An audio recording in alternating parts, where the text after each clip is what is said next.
오늘 본문의 제목은 이제 복음에 합당하게 살라라고 붙일 수 있을 것 같습니다.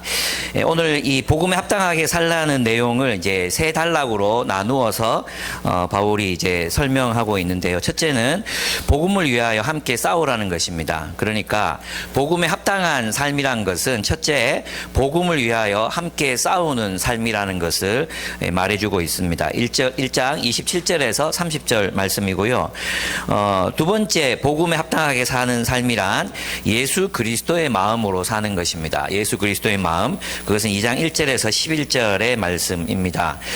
그리고 복음에 합당하게 살라는 것은 2장 12절에서 18절 공동체적인 구원을 이루어 가라. 공동체적인 구원을 이루어 가라. 이렇게 세 단락으로 나누어서 복음에 합당한 삶을 설명해 볼 수 있을 것 같습니다. 저와 다르게 문단을 나누셨거나 제목을 붙이셨더라도 틀린 게 아니니 낙심하지 마시고 여러분 나름의 또 생각들을 가지고 가시면 됩니다. 복음에 합당하게 생활하라 이 말이 의미하는 바는 이제 뭐 착하게 살라, 뭐 우리는 쉽게 생각하면 착하게 살아라, 선하게 살아라, 양심껏 살아라 이렇게 오해될 수 있는 그런 말인데요. 이 복음에 합당하게 살라는 것은 이 폴리스의 일원으로 산다는 뜻을 가지고 있습니다. 여기 보면 이제 합당하게 생활하라, 이제 생활하라는 이 단어가 폴리튜오마이라고 해서 정치에 참여하다 이런 뜻을 가지고 있습니다. 그리고 폴리스의 정치에 참여하다, 폴리스의 일원으로 살다 이런 의미가 있어요. 그러니까 이제 빌립보 같으면 로마의 식민지였잖아요. 그러니까 너희들은 로마 시민답게 살아라. 이 얘기가 합당하게 살아라. 그 빌립보라는 식민지에 합당하게 살아라. 이런 의미라는 거죠. 무슨 뜻인지 아시겠죠? 그래서 하나님 나라의 도시로서 하나님 나라의 한 공동체로서 너희는 하늘의 하나님 나라의 삶을 살아라. 하나님 나라의 삶에 참여하라. 이런 의미로 이제 이 이야기를 이 본문을 쓸 수 있습니다. 그래서 이 말씀을 보면 빌립보가 로마의 식민지인 것처럼 빌립보 교회는 하나님 나라의 식민지이죠. 그래서 하나님 나라의 식민지로서 이때 이 당시의 식민지는 착취당하는 식민지가 아니라 로마 시민들의 특권과 특혜를 다 물려받는 그런 식민지였다고 했잖아요. 그러니까 너희는 이 세상에 건립된, 이 세상에 수립된 작은 하나님 나라의 공동체로서 하나님 나라 시민들처럼 살아가라. 이게 폴리티오마이라는 뜻입니다. 그래서 단순히 그냥 복음에 합당한다는 게 복음의 내용을 어떻게 정의하느냐에 따라 다른데, 이 복음이라는 것은 사실 그리스도의 십자가의 죽음으로 이 세상에 가지고 오신 하나님 나라의 도래, 하나님 나라가 도래했다는 것을 말하잖아요. 그러니까 그 하나님 나라의 시민답게 살라는 것, 그것이 복음에 합당한 삶이다. 이렇게 설명할 수 있습니다. 그러면 그 삶이 이제 구체적으로 세 분분으로 이제 나누어져서 복음에 합당한 삶이 설명되고 있는데, 바울은 첫 번째로 너희가 복음에 합당하게 살려면 복음을 위해 싸워야 한다고 이야기하고 있습니다. 마치 폴리스의 전사들처럼 아테네하고 또 누구죠? 그 왜 스파르타하고 맨날 싸웠잖아요. 근데 그들이 싸운 이유가 뭐였냐 하면 아테네는 아테네 나름대로의 그 도시의 정치, 문화, 그리고 민주정 뭐 여러 가지의 그게 있었어요. 어떤 자부심이 있었어요. 아테네는 그걸 지키기 위해서 늘 싸웠어요. 스파르타는 마찬가지로 스파르타의 또 독립된 문화와 정치, 경제 뭐 여러 가지 독립된 가치들이 있었잖아요. 이것을 지켜내기 위해서 싸우는 싸움. 그게 이제 여기서 이제 이 싸우라는 말의 의미라고 할 수 있습니다. 그래서 여러분 박용호 목사님 빌립보서 주석을 보면 이 당시 사람들은 이 전사가 가장 높은 명예를 받았다고 이제 설명하고 있습니다. 왜냐하면 이 당시에 전쟁은 이 크고 작은 전쟁들은 폴리스가 유지되고 또 이게 전수되는데 굉장히 중요한 일이었기 때문에 전사들의 가치가 굉장히 높았다고 할 수 있습니다. 그래서 폴리스의 전사들처럼 너희가 복음을 위해 싸우라 이 말이 뭐냐 하면 폴리스의 전사들처럼 폴리스를 지키기 위해, 즉 하나님 나라가 가지고 있는 전통과 문화 그리고 가치, 복음적인 삶, 그 복음적인 삶을 지켜내기 위해 싸우라 이런 의미라고 할 수 있습니다. 우리는 이제 싸운다, 또 전투한다 이런 의미를 기독교적인 의미와 굉장히 좀 다르다고 생각할 수 있거든요. 이 싸우라는 말이 정복을 위해서 싸우라는 말이 아닙니다. 정복을 위해서 싸우라 이런 의미가 아니라 이 본문을 가만히 살펴보면 다른 것을 알 수 있습니다. 그것은 하나님 나라를 지켜내는 공동체로 살라. 하나님 나라를 살아내는 공동체가 되라. 그 싸움은 어떻게 생각해 보면 외부의 어떤 고난일 수도 있지만 그 외부에서 주어지는 고난, 유혹에 대한 내부적인 어떤 시험과 갈등 그리고 싸움이라고 할 수 있을 것 같습니다. 그렇습니다. 폴리스의 전차들처럼 싸워라. 폴리스를 지키기 위해 특정 폴리스가 가진 전통과 문화 그리고 가치를 지켜내기 위해 싸운 전사들처럼 너희도 그 전사들처럼 싸워서 하나님 나라 공동체로서의 정체성을 유지해라. 하나님 나라로 살라. 이 말이라고 할 수 있겠죠.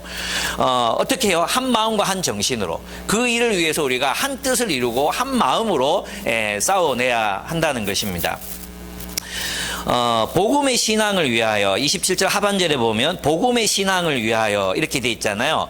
복음에 속한 신앙, 복음에 속한 믿음을 위하여. 그러니까 그 말이 무슨 말입니까? 복음 안에 포함된 우리의 신앙, 복음 안에 포함된 우리의 헌신, 또 복음 안에 포함된 우리의 목적을 지켜내기 위해서 너희들은 힘써 마치 폴리스의 전사들이 싸우는 것과 같은 싸움을 감당해야 된다고 이야기합니다.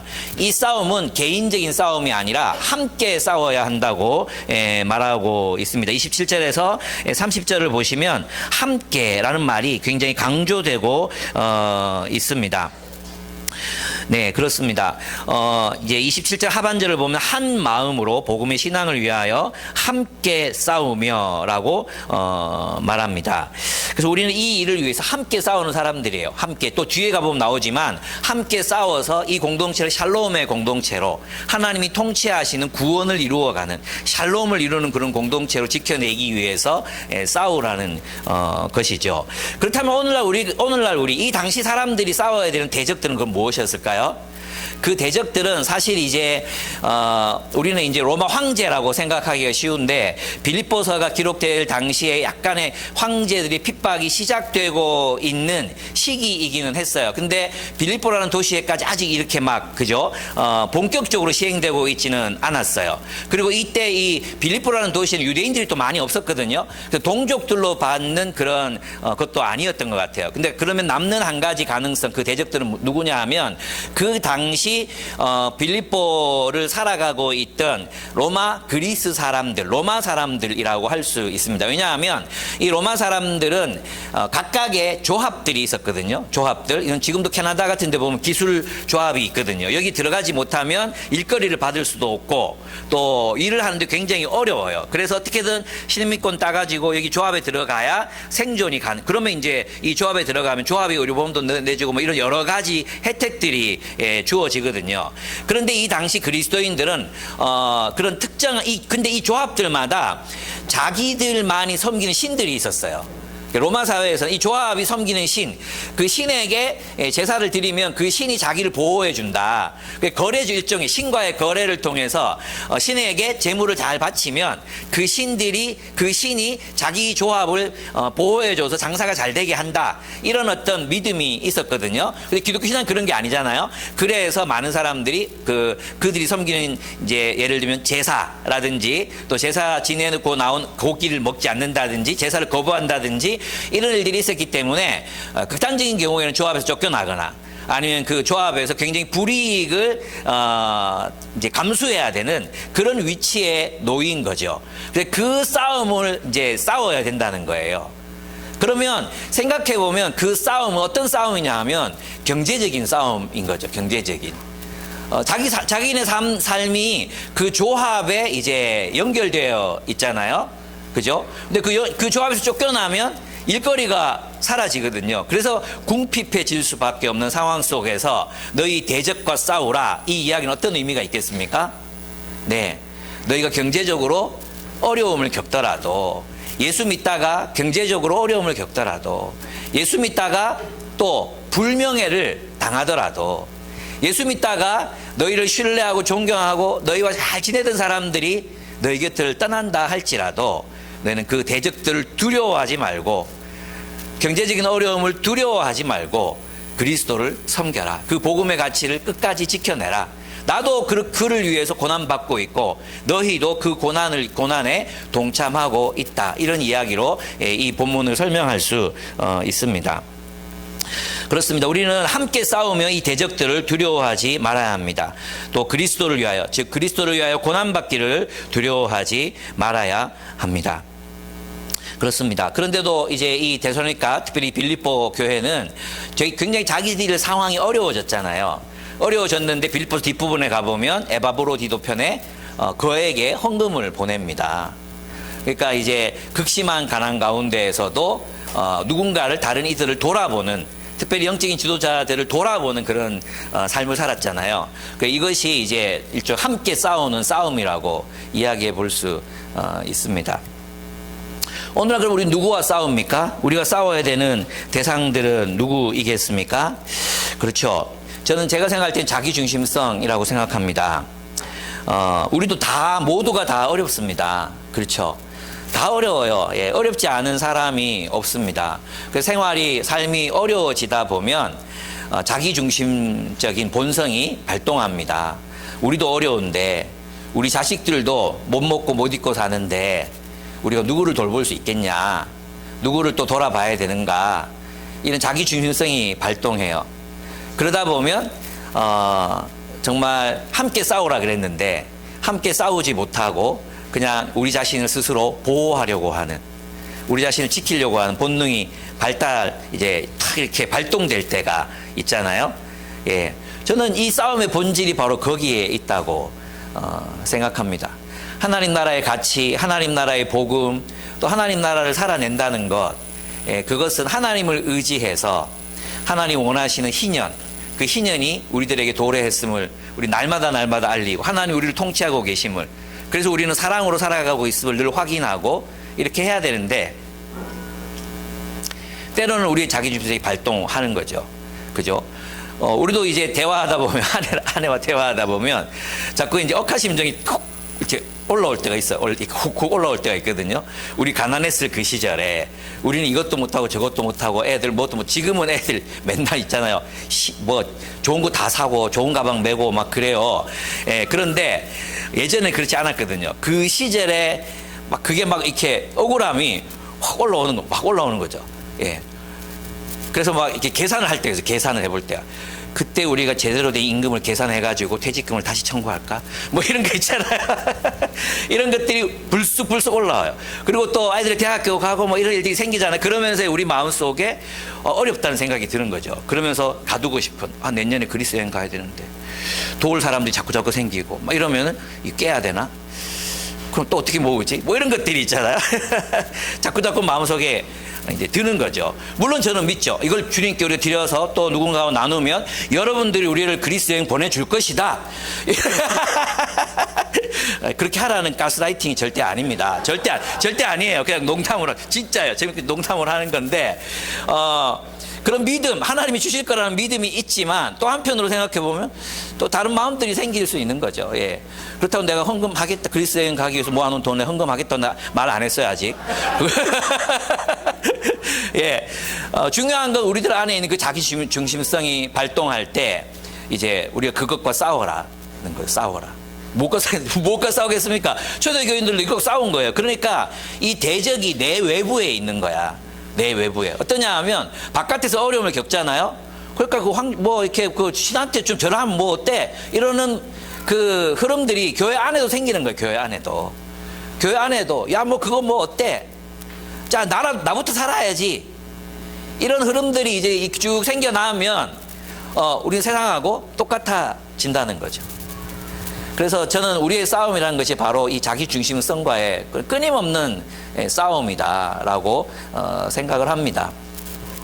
대적을 두려워하지 말고 오직 하나님만 의지해서 그렇게 하나님 나라의 복음의 가치, 복음의 신앙을 위해서 함께 싸우는 우리들이 되기를 간절히 또 축복하고 또 원합니다. 네, 그렇습니다. 우리에게도 내 것을 지키고 싶고 자신도 어렵다는 생각 때문에 우리 주님께서 세우신 이 하나님 나라의 폴리스, 에클레시아를, 교회를 때로는 지켜내지 못하고 세상에 넘겨주게 될까 두렵습니다. 예, 우리는 그렇게 살지 않기를 바랍니다. 네, 두 번째는 이제 예수 그리스도의 마음으로 살라는 것입니다. 2장 1절에서 11절에 나옵니다. 2장 1절을 보면 그러므로 그리스도 안에서라는 말을 하죠. 이 그리스도 안에서라는 말이 굉장히 중요한 말입니다. 그리스도 안에서. 이것은 뭐냐 하면 그리스도께서 창조하신 세계 안에서 이런 뜻입니다. 또 다른 말로 하면 그리스도께서 통치하시는 세계 안에서, 그리스도의 공동체 안에서, 하나님의 새 창조 속에서 살라는 거예요. 그래서 그리스도 안에서라는 말은 그리스도의 통치를 따라 사는 삶을 의미하고, 그리스도께서 통치하시는 폴리스 안에서, 그리스도의 에클레시아 안에서 살라는 그런 의미라고 할 수 있습니다. 그래서 그리스도인은 세상 속에서도 그리스도의 통치를 따라 새로운 공동체로 살며 그리스도의 말씀으로 세상을 살아가는 사람이라고 할 수 있습니다. 그래서 그리스도 안에 있을 때 우리에게 주어진 하나님의 은혜가 있어요. 이게 가장 기본적인 거거든요. 가장 기본적인. 너희가 그리스도인이라면, 너희가 그리스도 안에 있다면 이런 것들이 있을 것이다, 이거예요. 그게 뭐냐 하면 1절에 보시면 여러분에게 무슨 격려나, 이건 뭐냐 하면 그냥 그리스도인이 됐으면 이게 그리스도로부터 우리에게 주어지는 거죠. 격려가 주어지고요. 하나님의 은혜 안에 있는 사람들 그리스도로부터 격려를 받아요. 그죠? 우리도 하나님 말씀을 묵상하고 기도하고 서로 공동체는 서로 삶을 나눌 때 격려를 받잖아요. 하나님께서 말씀을 통해서도 우리에게 말씀하시고 성도들을 통해서도 말씀하시고, 그죠? 그리고 우리 주변에 이런 설교나 이런 지도자들의 이야기들을 통해서도 우리를 격려하시잖아요. 격려가 있습니다. 격려. 그리고 또 뭐가 있습니까? 사랑의 무슨 위로가 있습니다. 사랑의 무슨 위로. 그러니까 우리가 그리스도 안에 있는 공동체라면 사랑의 위로가 우리 안에 있다는, 이 기본이라는 게 베이직, 가장 베이직한 기초라는 것입니다. 그리고 성령의 무슨 교제나, 이 교제가 뭐라 해서 코이노니아는 참여, 존재적 연합이라고 얘기했잖아요. 우리 참여하는 것, 성령의 무슨 교제. 우리 서로 몰랐는데 서로가 이제 한 형제와 자매로 서로를 부르고, 정말 친형제 친자매처럼, 친형제 친자매가 사실 원수가 되는 경우가 더 많지만 친형제 친자매처럼 원래대로 하나님의 뜻 안에 있다면 그게 서로를 돌보기 시작하는 그런 공동체가 되는 것을 말합니다. 그리고 또 뭐가 있습니까? 동정심과 자비가 있거든. 동정심은 뭐냐 하면 이 애끓는 마음, 서로에 대한 긍휼히 여기는 그런 마음을 말해요. 막 서로 보면 막 불쌍히 여겨지는 그런 마음들 있잖아요. 우리 이 원래 뜻은 대장을 말하는, 여기서 이제 히브리 사람들 여기에 마음이 있다고 생각했거든요. 우리는 여기 마음이 있다고 생각하지만 이제 그리스 사람들, 로마 사람들 여기에 마음이 있다고 생각했거든요. 저는 이게 맞는 것 같아요. 배돼지에 마음이 있어요. 우리의 배에 마음이 있습니다. 이 마음으로부터 이제 긍휼히 여기는 마음. 그 다음에 뒤에 나오는 자비가 있거든요. 자비. 이 자비는 자궁을 말해요. 자궁. 어머니의 자궁. 그러니까 그건 진짜 근원적인 어떤 사랑을 말하죠. 자기 아이를 보호하기 위해서 그렇게 해서 그런 마음. 이게 뭐냐 하면 그것이 있거든이라고 얘기했잖아요. 그러면 내가 너희를 보니까 이거 있다, 너희 최소한 이런 건 있어, 이렇게 말하는 거예요. 이게 있기 때문에 내가 그 다음의 단계를 너희들에게 이야기해 줄 수 있다, 이거예요. 혹시라도 있거든 이러니까 조금이라도 동정심이 있거든 이거 해라, 이런 뜻이 아니고요. 그리스도 안에 있다면 이런 품성을 가지게 되는 것은 위로와 격려와 또 이런 동정심과 자비와 긍휼과 이런 마음을 가지게 되는 것은, 우리가 그리스도인이라면, 그리스도 안에 있다면 그리스도께서 우리에게 그 생명줄로 우리에게 주시는 것이기 때문에 이것은 너무나도 기본적인 그리스도인의 어떤 마음이라는 것입니다. 그리스도인은. 그렇죠. 우리가 사람의 자녀 아이이기 때문에 사람의 품성을 가지듯이 하나님의 자녀이기 때문에 하나님의 품성이 우리 안에 있다는 것입니다. 이것이 있거든, 그 다음 단계로 나가라는 거예요. 그 다음 단계로. 나는 너희가 있다는 걸 안다. 있기 때문에, 내가 너희가 그리스도인인 걸 알기 때문에, 혹은 너희가 그리스도 안에서 살고 있다는 것을 확인했기 때문에 그 다음 단계를 이야기한다는 것입니다. 그게 뭐냐 하면 2절에 보시면 여러분은 같은 생각을 품고 같은 사랑을 가지고 뜻을 합하여 한 마음이 되어서 내 기쁨이 넘치게 해 주십시오라고 말해요.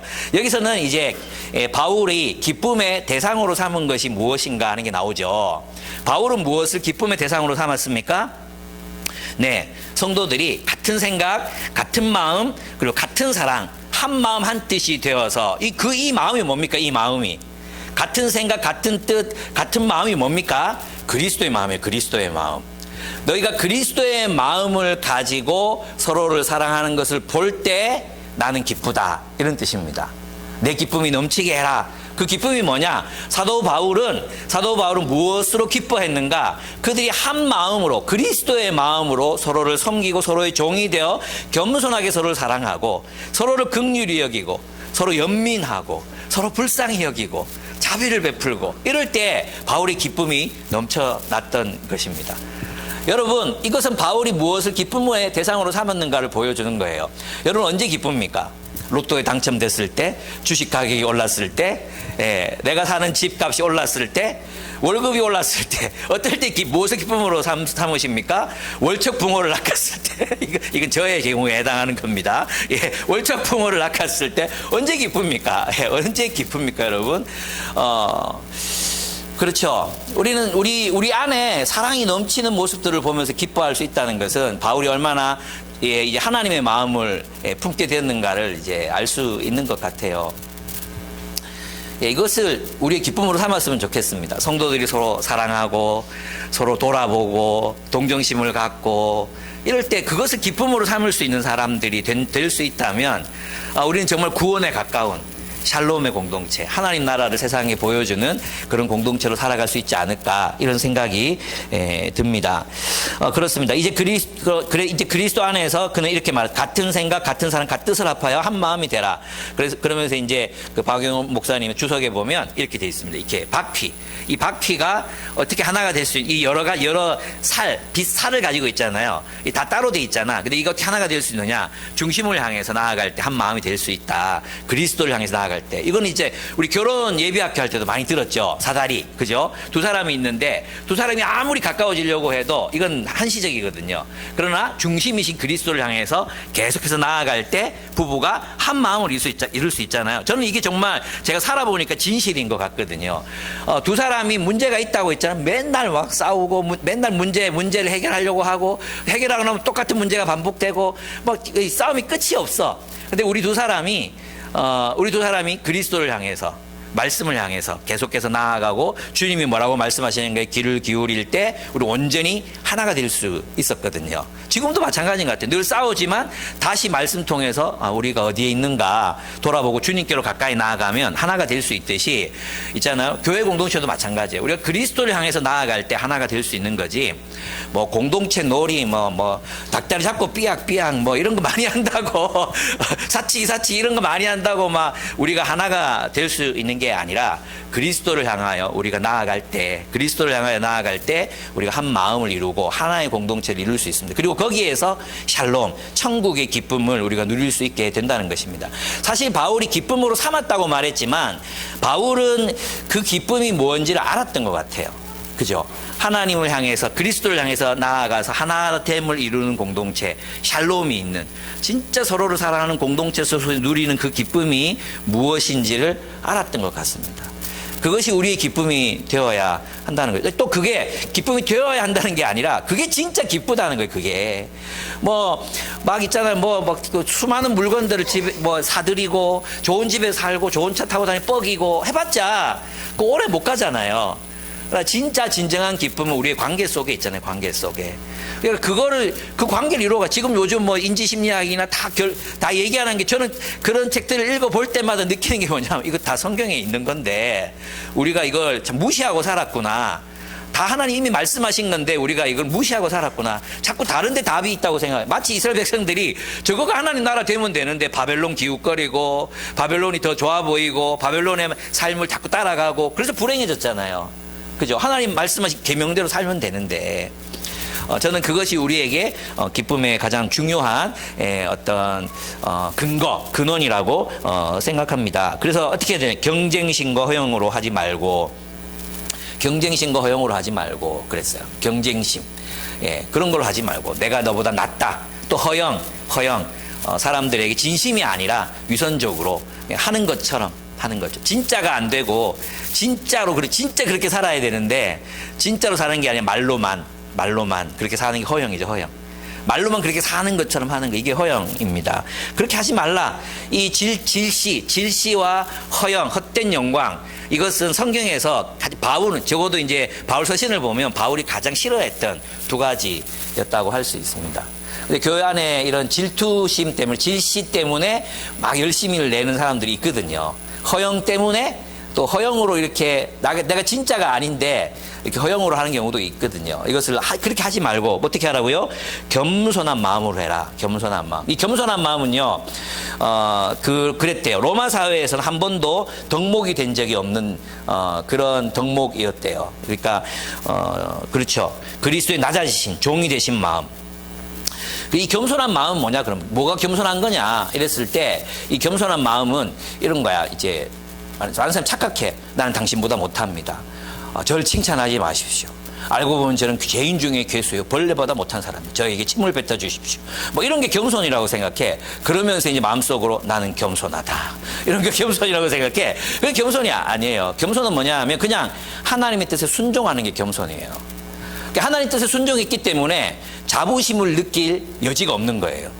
무슨 뜻인지 아시겠죠? 그러니까 나는 하나님 뜻에 순종했어. 그러니까 자부심을 하나님 앞에서 느끼는 하나님. 그래서 너희 자랑이 하나님 앞에서 있게 하라 그랬잖아요.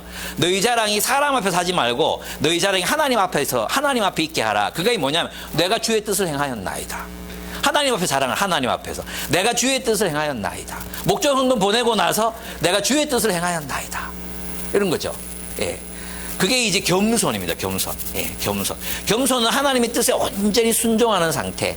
그래서 자부심, 마땅히 해야 될 일을 했는데요. 당연히 할 일 아닙니까? 이런 게 겸손인 거예요. 자기가 몰라. 겸손한 사람은요, 자기가 선한 일을 해놓고도 그게 선한 일인지 몰라요. 그냥 당연히 해야 되는 일이기 때문에. 이게 겸손이에요. 근데 우리가 허영에 빠지면 어떻게 돼요? 허영. 내가 했는데. 있죠. 내가 얼마 했는데. 지는 뭐 이렇게 되는 게 이제 가짜 겸손, 허영이 되는 것입니다. 겸손한 마음. 그렇습니다. 그 다음에 네 번째 뭐하라 그랬어요? 자기보다 서로 남을 낮게 여기라 해서 남을 낮게 여기라가 아니라 남을 낮게 여기라 이랬습니다. 다른 사람을 존경하는 마음이 우리에게 있어야 한다는 뜻입니다. 근데 우리는 항상 있잖아요. 남을 판단하는 위치에 서려고 하죠. 이게 이제 죄예요, 죄. 우리 기초신앙훈련 제1과에 나오는 죄. 이 죄란 남을 위에 서서 심판주가 되는 것. 남 위에 서서 심판주가 되어서 하는 것. 이게 제일 큰 죄악이거든요. 교만이라는 죄이거든요. 그죠? 그래서 우리가 다른 이들을 볼 때 항상 뭘 찾아야 돼요? 장점. 잘하고 있는 것. 예, 거기에 집중하는 거죠. 그래서 우리는 누구를 만나더라도 배우려고 해야 돼요. 누구를 만나도 배우려고 해야 돼요. 나이 어린 사람을 만나도 배우려고 해야 돼요. 자주 얘기하죠. 젊은 애들하고는 대화가 안 된다. 뭐, 이런 얘기, 너무 달라져. 이런 소리 하지 말라고, 제발. 그러지 말고, 여러분이 겸손하게 그들에게서 배우려고 하면 절대 세대 차이가 날 수 없어요. 여러분이 뭔가를 자꾸 가르치려고 하니까 그렇게 되잖아요. 애들에게도 배울 게 얼마나 많은데요. 예. 우리 청소년 팀 하면서 저는 애들에게 진짜 매일매일 배웁니다. 매일매일. 아이들의 그 마음에 있는 밝음과 이런 것들이 얼마나 좋은지 몰라요. 예. 서로 배워야 됩니다. 참 저는 이제 인간 된다는 게 뭔가, 또 이제 성숙한 사람이 되는 게 뭔가, 겸손해지는 거다. 겸손 밖에는 방법이 없다는 생각이 들었어요. 예. 겸손한 사람은 항상 경청하거든요. 다른 사람들의 말, 진리에 대해서 경청하고. 그래서 있잖아. 항상 진리, 진실 이것들은 자기 안에 끌어모으고 나쁜 것들은 또 내보내고 이렇게 해서 자기 안에 선한 것들을 쌓아가는 좋은 바운더리를 가진 사람들, 그런 사람들이 될 때 우리가 성장하는 것 같아요. 근데 보통 사람들이 있잖아요. 나쁜 걸 자기 안에 담아둬요. 나쁜 거. 나쁜 거 안에 자기 안에 담아두고 좋은 건 자꾸 내버려요. 나쁜 거 어떤 게 있습니까? 미워하는 마음, 열등감 이런 것들이 있죠. 누가 나를 욕해서 상처받은 기억들, 이런 것들은 자기 안에 꽁꽁 붙들어 두고 있어요. 막. 그래서 항상 생각하는 게 그런 것들이에요. 그러니까 언제나 화가 나 있어요. 이런 사람 특징이 뭐냐 하면 항상 언제나 화가 나 있어요. 왜 그렇습니까? 자기를 화나게 할 것들만 생각하고 사니까, 자기를 화나게 할 것들 붙들고 사니까 그 새끼가 이것부터 시작해가지고 남편이, 아내가, 직장 상사가, 그것들만, 그러니까 그 마음의 집 안에 들어가 보면 여러분 있잖아요. 왜 그런 집 있잖아. 쓰레기를 그렇게 쌓아놓고 사는 사람들, 엉덩이 앉을 구멍 외에는 전부 쓰레기인 집 봤죠? 그죠? 그런 집 먹다가 나면 라면 뭐 이게 막 설거지 안 한 뭐 이게 설거지 뭐 이런 것들 막 구더기 막 나오고 막 그런 집 있잖아요. 여러분의 마음을 집이라고 한다면 여러분의 마음에는 무엇이 쌓여 있습니까? 네? 그 허접 쓰레기들을 하나 계속 모아가지고 모아가지고 그걸 재산처럼 여기고 막 귀중하게 여기고 이거 잃어버리면 자기 존재가 무너지는 것처럼 생각하고 우리 그 할아버지 할머니도 쓰레기 치우려고 그러니까 막 대성통곡을 하잖아요. 그죠? 그런 거랑 같이 살아가고 있는 거 아닌지 모르겠어요. 우리가 하나님께서 네 마음에 있는 그 너 상처 준 그거 뺏어 가려고 하면 이게 없으면 이 분노가 없으면 내가 살아갈 수 없는 사람처럼 생각하고 사는 거.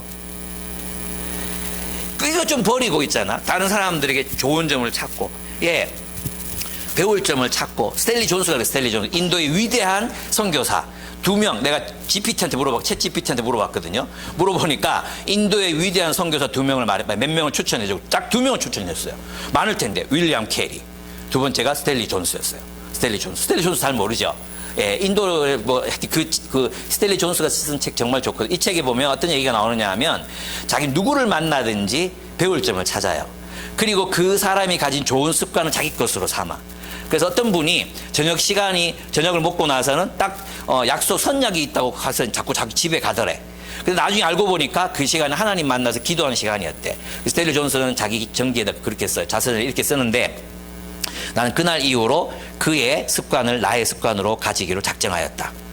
그리고 나서 다른 사람들한테 선약이 있어요 라고 말하고 하나님과 가지는 교제의 시간을 가졌다고 쓰고 있습니다. 제가 최근에 뭐 좋은 분들 많이 만난다고 하잖아요. 성장하지 않는 인간이 있고요. 정말 날마다 성장하는 인간이 있어요. 근데 특징이 뭐냐 하면 성장하지 않는 인간들은 딱딱해요. 굳어 있어요. 진짜 굳어 있어요. 배우지 않아요. 그리고 다른 사람의 말이나 또 진리나 이런 것들을 수용하지 않습니다. 마음이 딱딱해요. 그냥 그대로 굳어 화석이 되어 가고 있어요. 여러분 그 바다에 가서 스노클링 해본 적이 있으시죠? 뭐 한국에는 그런 산호가 별로 없어가지고 그죠? 산호가 별로 없어가지고 그게 뭔지 잘 몰라. 근데 바다에 들어가 보면 산호가 다 죽어가지고 돌처럼 변한 데가 있어요. 돌처럼 변한 데. 그런 데는 이 산호가 돌처럼 굳으면요 날카로워져요. 그래서 있잖아, 수트를 입고 들어가지 않으면 그냥 막 헤엄치다가 한번 슥 스치잖아요. 그러면 이게 베이는 거예요. 상처가 깊게 남아요. 예. 근데 살아있는 산호들은요 부들부들해요. 부들부들. 이 안에는 니모도 놀고 막 그죠? 니모 알죠? 니모도 놀고 막 물고기들이 이 주변에 모여서 생명 활동을 합니다. 저는 이게 겸손이라고 생각합니다. 겸손. 예. 그래서 살아있는 마음에는 늘 어떤 생명들이 와서 놀고 누리고 쉬고 먹고 지내는 이런 마음. 살아있는 산호는 부드럽습니다. 죽은 산호는 날카로운 칼처럼 변합니다. 나는 여러분의 인격이 진짜 저도 그렇거든요. 저의 인격도 늙어가면서 뭐 나밖에 모르고 있잖아요. 누가 생각이 나가지고, 아니 우리 여러분 아니고요. 누가 생각이 나가지고 제가 얘기하는데, 아니 남의 말을 진짜 안 들어요. 안 듣는 사람들이 있어요. 몇 시에 모이시다 안 들어요, 안 들어. 그 사람도 힘들게 하거든요. 늘 힘들게 하고 이렇게 하고 막 이러거든요. 그런 분들이 있습니다. 여러분들 우리도 나도 그런데 나도 그런 사람이 되어가서는 안 되겠다는 생각이 듭니다. 이 겸손한 사람들, 이 겸손이 우리를 살게 합니다. 우리를 살게 해요. 이 겸손이 다른 사람도 살게 합니다. 그래서 여러분의 마음이 그렇게 겸손했으면 좋겠습니다. 남을 나보다 낮게 여기는 거죠. 그죠? 근데 우리는 우리 자존심 때문에 어떻게 합니까? 남을 나보다 낮게 여기려고 얼마나 애를 씁니까? 그죠? 저 사람 좀 훌륭하다 그러면 아니야, 뭔가 있을 거야. 말하지 않은, 보이지 않는 뭔가 있을 거야. 계속 그런 생각 하잖아요. 예, 열등감이 가득 차 있으면 그렇습니다. 저도 옛날에 그랬어요. 옛날에 누가 뭐 앞에서 설교하거나 좀 유명하거나 그런 사람들 보잖아요. 그러면은 인간은 뭐 다 거서 거지. 파보면 그러면 뭐 그럼 안 나오는 사람 어디 있습니까? 밀면 다 떼 나오지. 그죠? 근데 그런 걸 가지고 우리는 막 이렇게 또 은근히 또 그런 거 하나 발견하잖아. 내가 생각한 게 맞지. 막 이러면서 있잖아요. 자기를 안 바꿔. 그래서 변화가 없잖아요.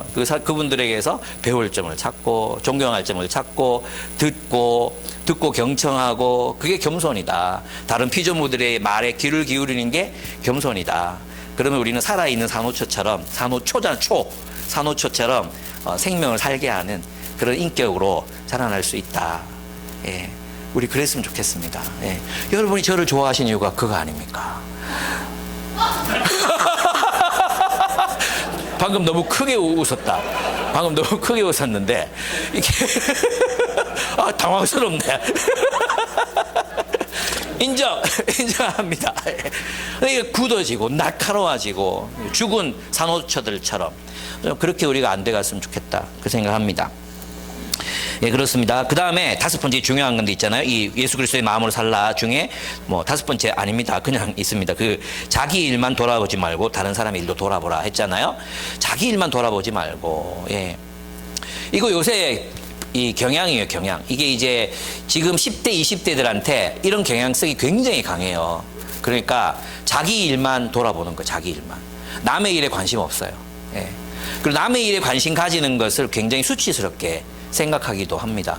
남이 어떻든 남이 나한테 뭐라고 말을 하든 영향받지 않는 그런 삶을 선택한 아이들이 많이 있습니다. 예, 저도 청소년 사역하면서 그런 친구들이 꽤 많이 있어요.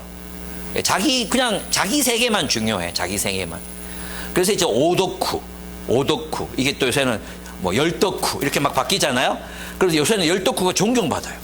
예, 자기 세계를 구축한 위대하신 덕후도 있잖아. 제대로 추구해야 돼요, 요새는. 어설픈 덕후는 존경 못 받아요. 근데 제대로 된 덕후들은, 우와, 막 피규어가 1억씩 막 집에 막 이러면 존경받는다니까요. 예.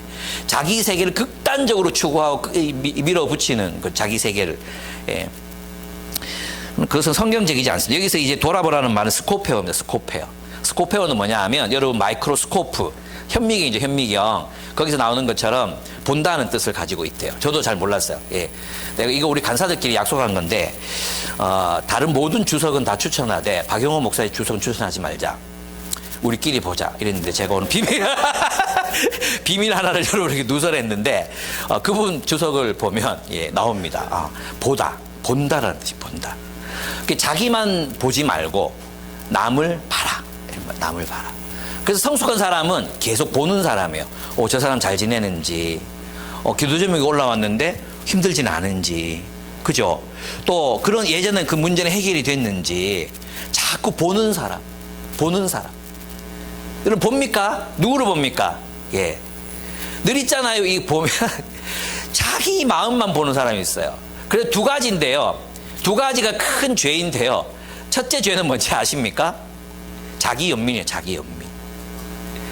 자기 연민에 빠지는 사람들이 있어요. 늘 자기 연민에 빠져 있어요. 자기만 봐. 세상에서 자기만 제일 슬퍼. 세상에서 자기만 제일 고통스러워. 자기가 겪은 고통이 세상에서 제일 힘들고 아파. 이게 이제 자기만 보는 거죠. 그러나 이제 성장하게 되면 어떻습니까? 자기도 아프지만 아파보면 어떻습니까? 다른 사람 아픔이 보여야 되잖아. 고통은 확성기다. 내가 고통이 있다는 것을 확성이 다른 사람도 그렇게 아파하는지 봐야 되는. C.S. 루이스가 말했잖아요. 내가 이만큼 아팠으니까 내가 외로웠어. 힘들었어. 그러면 누가 아파가지고 외롭고 힘든 사람 없는지 보는 게 그게 인간이거든. 그 인간다움을 회복하라. 보라. 근데 안 보이는 사람들이 있는 게 안 보이는 사람들. 대화를 하다 보면 있잖아요. 자기 아픈 거, 자기 힘든 거, 자기 어려운 거 이건 얼마나 많이 쏟아 넣는데 한마디 목사님 어떠세요? 라고 묻는 사람이 없어. 이건 나이와 상관없더라고요. 예. 우리 이제 공부방에, 이제 우리 공부방 조이비전 스쿨에 꼬맹이들이 있거든, 꼬맹이들. 근데 이제 홈스쿨을 하는 친구들이 있어요. 우리 교회 애들은 그런 거 잘 안 물어봐요. 여러분 애들 잘 키워야 돼요. 잘 키워서 해야 돼. 애들은 있잖아. 오시잖아. 목사님은 어떠셨어요? 이렇게 물어봐요. 초등학교 4학년, 3학년짜리들이 있잖아요. 사모님은 잘 지내세요? 이렇게 물어봐요. 우리 애들은요, 이 새끼들은 오늘 몇 시에 끝나요? 빨리 끝내주죠. 주로 이런 거야. 오늘 뭐 먹어요? 에이 싫은데 이런 소리 해야 돼요. 근데 홈스쿨 하는 애들 있잖아요. 사모님 너무 수고하셨어요. 너무 맛있어요. 무엇이 이런 차이를 만들어내는 것일까? 우리도 가르친다고 가르쳤는데 왜 이럴까? 저희 살짝 회의가 들 때도 있긴 한데 요즘은 조금 하긴 해요. 여러분 가서 다음에 이제 BSM 모임을 하거나 그럴 때 목사님 한 주 동안 잘 지내셨어요? 이렇게 물어보라고 꼭 명령을 하시기 바랍니다. 그래서 서로 돌아보도록 해야 돼요. 서로 돌아보도록. 이 나이가 문제가 아니더라고. 어른이 돼도 똑같은 사람들이 있어요. 늘 자기 힘든 거, 자기 이야기, 자기 관심사. 내가 관심 있어 하는 게 있잖아요. 내가 관심 있어 하는 거. 근데 누구나 얘기를 하다 보면 뭘 먹었고 어디가 맛있고 이런 얘기 난 관심 없거든요. 근데 그거를 한두 번 들어줄 때는 그렇구나. 적어 놓기도 하고 해. 근데 그게 내가 그걸 굉장히 재밌어 한다고 생각하고 만날 때마다 얘기하는 사람이 있어요. 만날 때마다. 그래서 이번엔 정색하고 딴 이야기 좀 하라고. 그리고 있잖아. 자기가 젊을 때 막 남들 웃겼던 내용 있잖아요. 그런 내용들 가지고 있어요. 아가씨 이야기, 뭐 이야기. 너무 싫어가지고 내가 이번에는 목사님 그런 얘기 좀 그만하시라고. 내 앞에서 나는 얘기하면 나는 당신과 말을 섞지 않겠다. 이렇게 얘기했어요. 그래가지고 바꿨어요. 그 얘기를 다시는 안 하는 문화가 됐어요. 그것도 필요해. 근데 진짜 늘 자기만 관심 있는 걸 얘기해, 자기만. 안 물어봐. 그 사람이 이야기 나누고 싶은 주제가 있을 거 아니에요. 그죠? 그 사람이 아파하는 게 있을 거 아니에요. 그 사람이 지금 막 흥미진진하게 뭔가를 탐구하고 있는 게 있을 건데 우리는 지밖에 몰라. 지 얘기만 해, 지 얘기만. 이거 좀 고치자. 그래서 이제는 뭐라고요? 돌아보라. 예, 스코페오, 돌아보자. 보려고 애를 쓰자. 저 사람이 저런 미소 뒤에 얼마나 힘든 게 감춰져 있는지, 또 얼마나 분투하며 살고 있는지, 저렇게 긍정적인 말투 뒤에 뭐 어떤 걸 극복했기 때문에 저런 말을 할 수 있는 건지, 언뜻 지나치는 자녀 이야기 속에 고통은 없는지, 슬픔은 없는지, 낙심은 없는지, 그런 공동체, 서로 좀 보는 공동체, 우리 다 볼 수 없지만 적어도 내가 속한 소그룹, 내가 속한 숲 안에서는 나도 좀 보는 그런 삶, 그런 삶을 우리가 살았으면 좋겠습니다. 그렇습니다. 공동체가 된다는 건 있잖아요. 뭐 재산을 나누고 막 이런다고 공동체가 되는 게 아니라 결국 보는 것에서 시작해. 보는 것에서 내가 그 보는 거, 저 사람이 얼마나 아팠을까, 저 사람이 무엇 때문에 저런 이야기를 할까, 저 사람이 무엇 때문에 저런 인격을 가지게 됐을까. 보는 거, 그의 과거를 보고 그의 현재를 보면 긍휼히 여겨져요. 불쌍히 여겨진다고. 예. 그러면 또 사랑으로 뭐라도 하게 되는 거예요. 뭐 사랑으로 야단도 치고 사랑으로 뭘 하게 되는 거예요. 그냥 싫어서가 아니라. 저는 우리의 삶이 그랬으면 좋겠습니다. 그 마음이 뭐냐? 그리스도 예수의 마음이다. 동등하나, 우리 다 동등하잖아요. 동등하나 종의 모습으로 사는 것. 이 자기를 비우신다는 것은 예수님의 신성을 비우신다 이런 의미보다도 그분의 특권, 지위, 권력, 이 모든 걸 내려놓으시고 하나님의 말씀에 순종하셨다 이런 뜻이에요. 예, 하나님 말씀에 순종하셨다. 이게 먼저예요. 사람의 종이 되는 게 먼저가 아니에요. 하나님의 말씀 없이 사람의 종이 되잖아요. 이건 비굴해지는 거예요. 자아를 잃어버리는 것입니다. 하나님의 말씀에 순종해서 다른 사람을 섬기기로 결단하는 것. 이것이 하나님의 종들의 모습이었어요. 모세도 그랬고 이사야도 그랬고 예레미야도 그랬습니다. 그래서 하나님의 종이라는 뜻은 하나님 말씀에 순종해서 살아간다 이런 뜻입니다. 그렇습니다. 동등하나, 하나님과 동등하나 그를 더 나은 존재로 여기고 하나님 말씀에 순종해서 그 사람을 섬기는 거지, 그가 원하는 모든 걸 다 해주는 게 종이 되는 게 아니에요. 많은 그리스도인들이 이거 착각하거든요. 사람의 종이 된다고, 나는 종놈입니다 한다고 해서 하나님의 말씀과 상관없이 종이 되는 사람들 많아요. 특별히 목사에게 종이 되는 사람들 진짜 많아요. 자기가 생각할 수 있는 능력을 잃어버리고 있잖아요. 그 목사의 말에 그냥 완전히 그냥 순종하는 사람들이 있어요. 예. 어떤 이단들은 그랬잖아요. 얼마 전에 TV에 나왔잖아요. TV에 나온 어떤 이단은 자기 아내, 어떤 이 노동하는 데인데 자기 아내를 바치라 해가지고 목사한테 바치라 해가지고 아내를 바쳤어. 그 남편한테 아내를 바치기는 아내를 바쳤어요. 기꺼이 드리겠습니다. 여기까지 갈 수 있는 존재가 인간이에요. 얼마나 연약하고 마음이 부패한지 몰라요. 예. 우리는 어떻게 그런 일이 일어날 수 있느냐? 그런 일이 일어나기도 하는 게 인간 세상이에요. 예. 그걸 조심해야 된다는 거죠. 하나님의 말씀, 하나님의 뜻에 순종해서 우리 다른 이들을 섬기는 거다. 그래서 항상 우리의 최종적인 우리의 권위는 하나님의 말씀에 있어야 합니다. 그런 예수는 십자가에서 죽기까지 순종하셨습니다. 이 자기를 비웠다는 건 뭐냐 하면 로마의 황제는 어땠습니까? 하나님과 동등하다고 여겼잖아요. 자기는 신이고 신의 아들이라고 말했지만 우리 예수 그리스도께서는 자신은 하나님과의 동등하지만 동등함을 여기지 않고 하나님의 종으로 사셨다. 이런 의미입니다. 그러니까 다르죠. 그렇습니다. 주님의 겸손을 배우고 하나님의 뜻이 나의 본성과 어긋날 때라도 순종하기를 훈련해야 합니다. 먼저는 우리의 스마트폰을 내려놓고 사람에게 주목해야 된다고 저는 생각합니다. 우리가 서로 소그룹을 할 때는 스마트폰을 좀 내려놓읍시다. 예. 그리고 진짜 대단히 중요한 위급한 전화가 오진 않잖아요. 근데 이제 스마트워치가 저는 문제인 것 같아요. 스마트워치. 오면 하면 대화하다가도 막 손모가지를 그냥 막 그거 자꾸 왜 봅니까? 그거 별로 중요하지도 않는데 좀 이게 사람에게 좀 집중하고 사람을 좀 존중하고 좀 그런 교회 공동체를 세워갔으면 좋겠습니다. 마지막입니다. 12절 18절 공동체적인 구원을 이루어가라는 것입니다. 공동체적인 구원. 여기 본문은 이제 새번역과 개역개정이 다르게 번역되어 있습니다. 새번역은 뭐냐 하면 두렵고 떨리는 마음으로 자기의 구원을 이루어 가십시오. 자기의 구원을 이루어 가십시오라고 번역되어 있어요.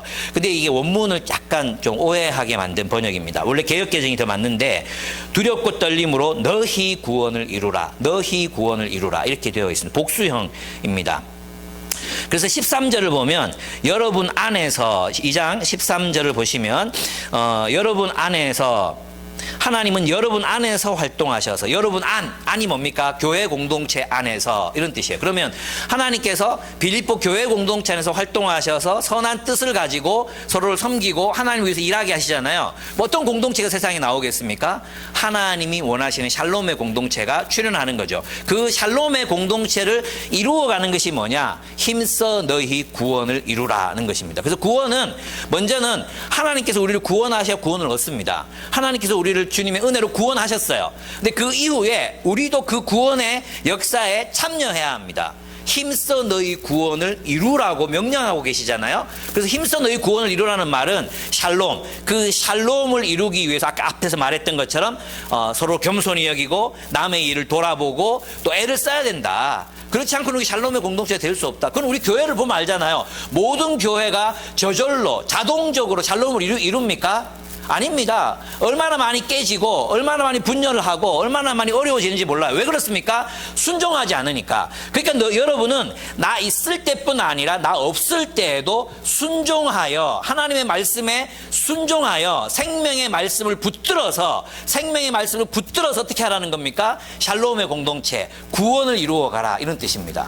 그러니까 여기서 말하는 구원은 하나님께서 최종적으로 우리들에게 선사하실 그 공동체, 정의와 공의 그리고 사랑으로 넘쳐나는 샬롬의 공동체, 그 공동체를 지금 여기 이 땅에서 로마가 지배하는 빌립보 그 도시에서 너희가 비록 작지만 그런 사랑의 공동체, 샬롬의 공동체가 되어가도록 애를 써라 이런 말이겠죠. 그렇다면 오늘날 우리 기쁨의 교회는 뭡니까? 구원을 이루어가는 공동체적인 구원이 이루어지는 그런 교회를 우리가 함께 세워가야 한다는 거예요. 무엇으로? 그리스도의 성품으로, 그리스도의 마음으로, 겸손함으로, 서로에게 귀를 기울임으로 그렇게 우리가 서로를 사랑하는 그 샬롬의 공동체, 구원이 완성되어가는 그런 공동체를 이루라.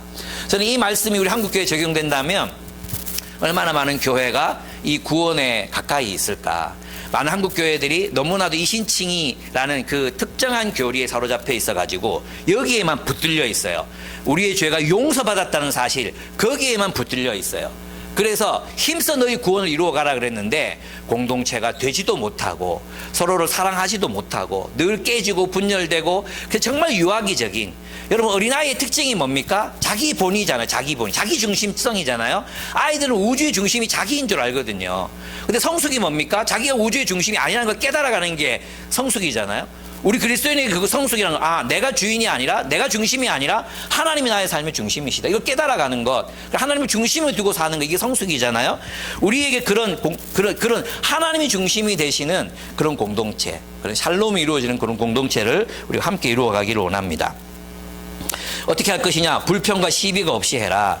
그리스도의 마음에 하나님의 말씀에 순종하고 겸손하게 다른 이들을 존중하고 다른 이들의 일들을 돌아보고 긍휼과 자비와 위로와 격려가 가득한 공동체를 이루어 가라. 그 샬롬의 완성이 구원이다. 그리고 주님께서 이 땅에 최종적으로 가지고 오실 새하늘과 새 땅, 새 예루살렘도 그 샬롬이 완성된 공동체다. 그렇기 때문에 하나님의 의가 거하는 바 새하늘과 새 땅을 우리가 바라보는 도다라고 바울이 썼던 거예요.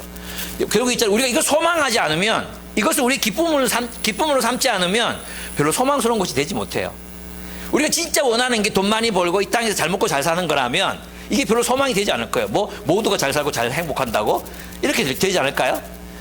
그리스도인의 소망은 다른 데에 있습니다. 샬롬을 이루어 가라. 지금 여기에서 구원을 이루어 가라. 어떻게? 하나님의 말씀에 순종함으로. 그럼 어떻게 돼요? 어그러진 세상에서 어떻게 됩니까? 이 본문에 보면 15절. 그리하여 여러분은 흠이 없고 순결해져서, 흠이 없고 순결하다는 말은 무슨 뜻입니까? 그런 의미에서 사랑으로 넘치는 존재가 되어서, 이런 뜻이겠죠. 그죠? 겸손한 존재가 되어서 서로를 사랑하고 있는 상태. 이게 이 흠이 없고 순결하다는 의미예요. 예, 자기 중심성을 벗어나서 긍휼, 위로, 격려, 동정, 자비, 다른 사람의 일을 돌아봄, 이것들이 가득한 상태가 되는 게 우리 공동체가 순결해지고 흠이 없는 상태에 도달하는 것이라고 할 수 있습니다. 그래서 어떻게 됩니까? 구부러지고 뒤틀린 세대 가운데서 하나님의 흠 없는 자녀가 되어야 합니다. 그리하면 여러분이 이 세상의 별과 같이 빛날 것입니다. 이렇게 얘기했어요. 여러분 이 세상의 별과 같이 빛날 것이란 말은 어디에 나옵니까? 다니엘서 12장 3절에 나오죠. 그죠? 많은 사람을 옳은 대로 돌아오게 하니는 하늘의 별과 같이 영원토록 비치리라 했잖아요. 그래서 이 폴리스가, 이 에클레시아가 정말 이 그리스도의 마음으로 살게 되면, 그리스도의 마음으로 살게 되면 세상에 빛이 돼. 그러면 많은 사람들을 구원하는 공동체가 되는 거예요. 그래서 우리가 지금 해야 될 일은 무엇입니까? 사실 복음 전도도 굉장히 중요한 바울은 복음을 목숨을 걸고 전했잖아요.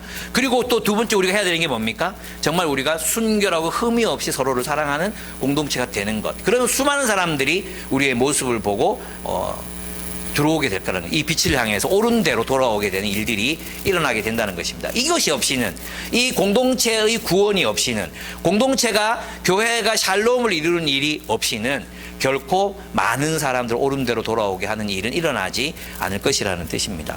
그래서 우리가 빛나는, 세상이 정말 빛나는 산 위의 동네를 세우고 많은 어둠에 속한 사람들이 이 빛을 보고 이 공동체가 바라는 기쁨의 교회, 아니 한국교회 모두 이 대구 지역에 있는 교회들이 빛을 발해서 저기 내가 바라던 그 빛이 저기에 있구나 하고 몰려드는 그런 일들이 우리의 역사 속에서 또 일어났으면 좋겠습니다. 저는 하나님께서 그렇게 하시는 것 같아요. 우리 어제 혜미 자매가 기초신앙훈련에 참여하셨거든요. 김미 자매 참여하셔가지고 어떤 말씀을 하셨냐 하면, 이제 여기 4층에서 우리 그 느린 학습자 아이들 부모님들 모임을 갖고 있거든요. 예, 근데 거기에서 강력한 끌림, 여기에 내가 속해야 된다는 강력한 끌림을 받았대요. 그래서 자청해서 교회가 어딘지 물어보고 언제 예배 드리는지 물어보고 오셨다고 하는 거예요. 저는 하나님께서 우리에게 그렇게 하실 거라고 생각합니다. 우리 계속 기도했잖아요. 진리를 추구하는 사람들이 들어오게 해주십시오. 참된 교회를 찾는 사람들이 우리를 찾게 해주십시오. 우리가 어떤 교회가 될 때, 순결한 교회가 될 때, 하나님의 말씀으로 순결한 교회, 그래서 정말 뭐라 그럴까, 긍휼이 넘치는 그런 교회, 이게 뭐예요? 진리다. 진리는 메마른 게 아닙니다. 진리는 끈끈하고요, 축축하고요, 진리는 뭔가 생명이 가득한 그런 상태가 진리입니다. 그런 진리로 우리가 공동체적인 구원을 이루어 갔으면 좋겠습니다. 샬롬의 공동체를 이룹시다. 그래서 하늘의 별처럼 빛나는 많은 사람들을 옳은 대로 돌아오게 하는 교회를 이루어 가기를 바랍니다. 그렇습니다. 오늘 복음에 합당한 삶, 그것은 복음을 위해서 싸우는 삶, 우리를 지키는 삶. 두 번째는 예수 그리스도의 마음으로 살아가는 삶, 그리고 공동체적인 구원을 이루어가는 삶인데, 어떻게 생각해 보면 다 한 가지 이야기를 하고 있다고 생각할 수 있습니다. 그것은 그리스도의 마음으로 서로를 사랑하며 종이 되어 사는 삶을 의미한다고 생각합니다. 그런 공동체를 함께, 그런 교회를 함께 세워가기를 바랍니다. 아멘. 예, 함께 기도하겠습니다.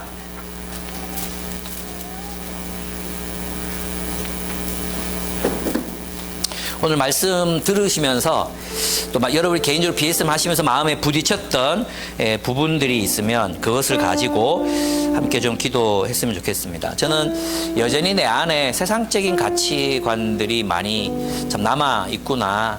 높임을 받고 싶고 겸손하지 못하고 자기 연민에 자주 빠지고 교만하고 판단하고 여전히 내 마음이 내가 그리스도의 마음과는 정말 멀어져 있는 마음, 괴물의 마음을 내가 여전히 가지고 있구나. 아담의 마음, 타락한 아담의 마음을 내가 가지고 있구나. 이 생각이 많이 들었습니다. 예수의 마음으로 살아가기를 결단하면서 기도했으면 좋겠고, 그렇습니다. 함께 기도하도록 하겠습니다.